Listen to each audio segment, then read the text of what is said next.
One of the biggest rap stars on the planet had dropped a surprise album yesterday, and to no surprise, that is all that is being talked about. What is good, y'all? It's your boy Mixtape Mob. If you are rocking with this content, go ahead and smash that like button for your boy. Hitting the like button is greatly appreciated. Also, subscribe if you haven't. But today, I'm going to hit y'all with my thoughts on this new project from Kendrick Lamar entitled GNX. I mean, what more can possibly be said about Kendrick Lamar at this point? He has had an extremely prolific year, mainly because of his battle with Drake. Consequently, many people already declared Kendrick to be the MVP of 2024, but others have been more hesitant to do so since he hadn't released an album yet. But I guess he shut those folks up with this surprise drop. Look, regardless of what you thought of the outcome of the battle, it is clear that this is Kendrick Lamar's year. He is in his bag now more than ever, and he did help to inspire some of the West Coast resurgence that we have going on. West Coast hip hop has been buzzing all of 2024, and I think a lot of that could be attributed to Kendrick Lamar. But getting right into this surprise project, GNX,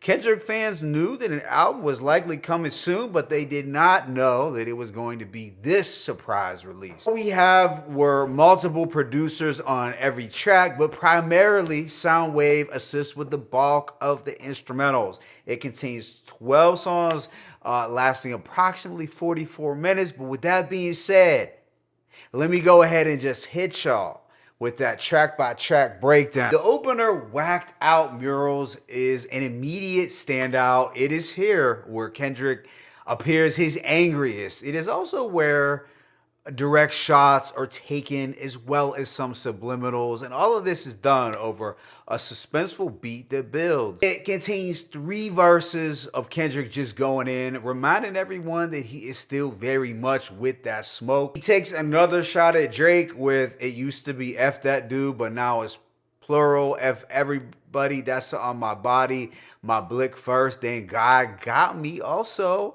riding in my GNX with Anita Baker, and the tape deck is gonna be a sweet love. F apologies. I want to see y'all geeked up. He even checked Snoop for posting Drake's tailor-made diss, and there's even a line regarding Lil Wayne that Wayne, I guess, had perceived as a diss, but it's probably not a diss. It will be interesting to see how things play out with that. But as a whole, very attention commanding opener. A great way to kick things off. Track 2, Squabble Up, is an up-tempo banger that samples Debbie Debs when I hear music. So it's got a feel-good mid-80s dance freestyle vibe, but there's a G-Funk twist to it, which I think makes it slap. Kendrick has a couple lines, "Falling from my money tree, it grows throughout the months, spit a loogie at the camera, speed off, yeah, it's us." So more homage is being paid to Pac, and a reference to his Money Trees track, which also could be looked at as a shot towards Drake. But yeah, Squabble Up is pretty catchy, and it does have that nostalgic West Coast flavor, making it a highlight. Next is Luther with SZA, and what we have is a smooth, mellow duet that is on the romantic tip. Now it's backed by a very sleek Luther Vandross "If This Were Mine" sample that you just can't really miss with. Yeah, this is a track that people are probably going to appreciate mostly for the melody, the smoothness, and that fire sample-based production. I mean, it's a clean commercial track. Then there is Man at the Garden, and this one will likely give you those Nas One Mic vibes. From the stripped-back instrumental that builds to how K-Dot starts out slower and then advances to a more rapid-fire flow on the 3rd verse. He did get philosophical here, but he's also giving himself his own flowers, talking about all the reasons he deserves it all. And I ended up getting somewhat of a Nas meets 3 Stacks feel from Kendrick. The 3rd verse is easily the best. Some standout bars were, "I'm crashing out right now, no one's safe with me. I did it with integrity, and dudes still trying to hate on me. Just wait and see, more blood be spilling. It's just paint to me. dangerously. Nothing changed with me. Still got pain in me. Flip a coin. Want the shameless me or the famous me? So yeah, I do have Man at the Garden as one of the high points. Right after is Hey Now with Mustard and Soundwave on the boards. This also features up and coming a West Coast rapper, Dottie Six, and it's backed by a futuristic West Coast beat that did grow on me with repeated listens, but I don't have this as one of the standouts. However, it is good for the vibes and flows. Whether you like it or not, it does definitely tap into a distinct West Coast aesthetic. Immediately after is one of the most talked about tracks, Reincarnated, where Kendrick not only pays homage to Tupac by sampling the exact beat from Tupac's Made Dudes off that gang-related soundtrack, but also because he utilizes Pac's cadence throughout. But this is a creative track where Kendrick does rap from the perspective of several people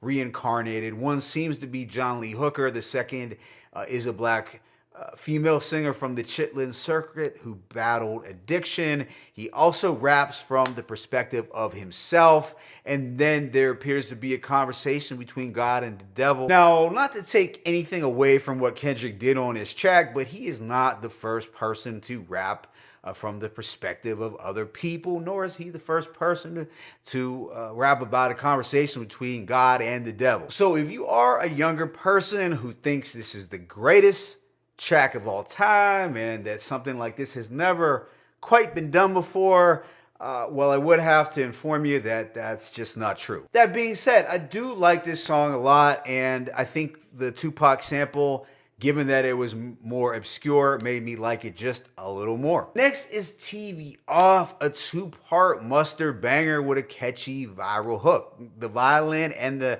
sax do go pretty hard.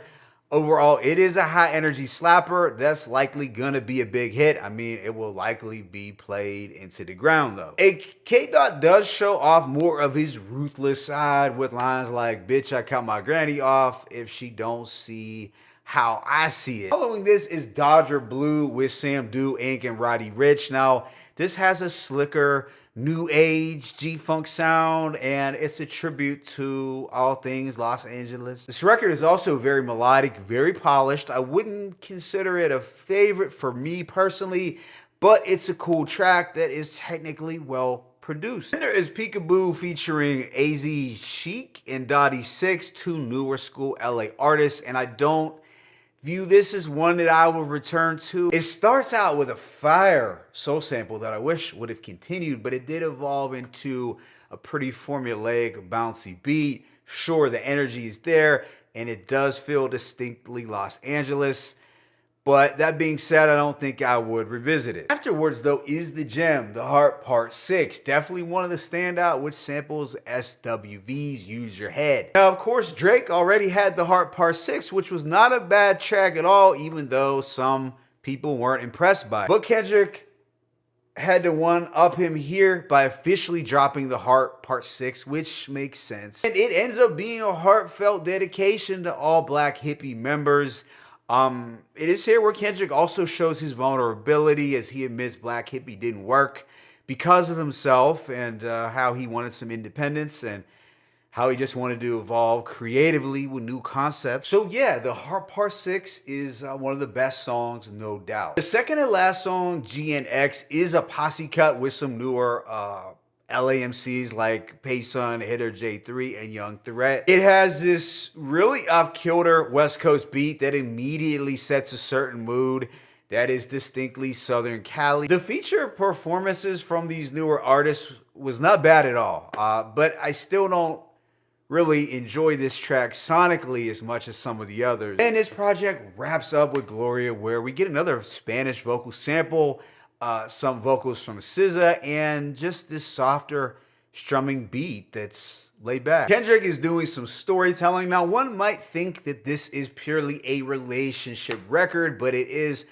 personification where the girl represents Kendrick's mighty pen game. Again, not the first time this has ever been done, but it is a creative and strong way to close things out. So overall, I'm gonna give this project a rating of a strong 3.5 mics. That's where I'm at this point. It's definitely more of a straightforward, direct, Los Angeles centered album. There are a lot more bangers and more aggressive tracks than what you had on projects like The Pimple Butterfly, Mr. Morale. Also less concept driven tracks, although there were still some. But it does feel that Kendrick made this album not only to capitalize off his momentum, but also to address the critics who said that he wouldn't put on some lesser known artists from the city, and also for the folks who said, hey, Kendrick is good and all, but he just doesn't have those bangers. So lyrically, there wasn't as much to pull from as just standard Kendrick release, which was fine. The production was mostly hard hitting all the way through, but I honestly wish